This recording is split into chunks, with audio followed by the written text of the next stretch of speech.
Viewers আসসালামু আলাইকুম। আজকে আপনাদের জন্য আরেকটি নতুন রেসিপি নিয়ে এসেছি। চটজলদি 10 মিনিটে চুলায় তৈরি ঠান্ডা ঠান্ডা পুডিং।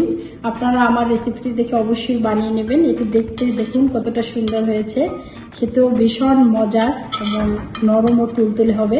আমার রেসিপিটি দেখে অবশ্যই আপনারা বানিয়ে নেবেন। আর এটি বানিয়ে যদি আপনাদের ভালো লেগে থাকে তাহলে অবশ্যই আমার চ্যানেলটি সাবস্ক্রাইব করে দেবেন। চলুন তাহলে শুরু করি। পুডিং তৈরি করার জন্য চুলায় একটি হাঁড়ি বসিয়ে দিয়েছি। এখন দিয়ে দেব হাফ কেজি দুধ,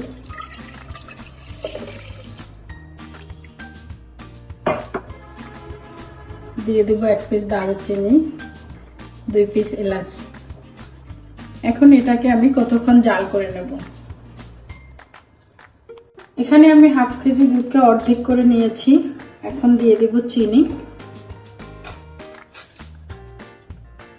2 টেবিল চামচ চিনি দিয়ে দিচ্ছি। এটাকে আরেকটু জাল করে নেব। আরেকটু জাল করে এটাকে আমি বন্ধ করে দেব। এটাকে আমি জাল করে নেওয়ার এই পর্যায়ে এখন বন্ধ করে দেব। বন্ধ করার আগে আমি এলাচ আর দারুচিনি তুলে নেব। এগুলোকে তুলে নেওয়ার পরে এখন বন্ধ করে দিলাম। এখন আমি ক্যারামেল তৈরি করে নেব। ক্যারামেল তৈরির জন্য চুলায় একটি হাঁড়ি বসিয়ে দিয়েছি।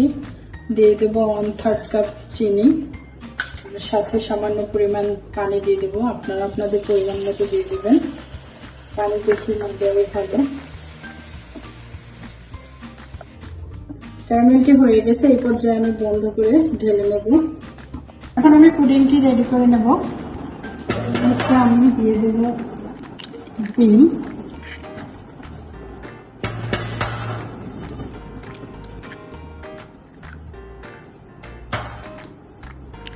তিনটি ডিম দিয়ে দিয়েছি। এখন এটাকে আমি ভালোভাবে মেখে নেব।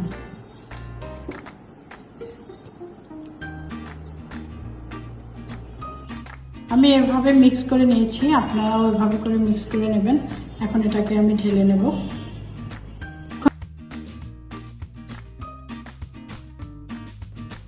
ঢেলে আমি চুলায় বসিয়ে দেব। এখন আমি আগে থেকে চুলায় একটি হাঁড়ি বসিয়ে পানি দিয়ে দিয়েছি। পানিটি ফুটে উঠেছে, এই পর্যায়ে এখন আমি বক্সটি এখানে দিয়ে দেব। এটাকে বসিয়ে দিয়েছি। ফিরে এসেছি 10 মিনিট পরে। এখন দেখবো পুডিংটি।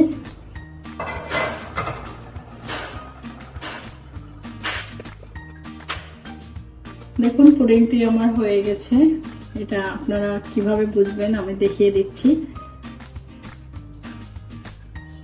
দেখুন এটা কোথাও লাগছে না, উঠে গেছে। এই পর্যায়ে আমার পুডিংটি হয়ে গেছে। এখন আমি চুলাটি বন্ধ করে দেব।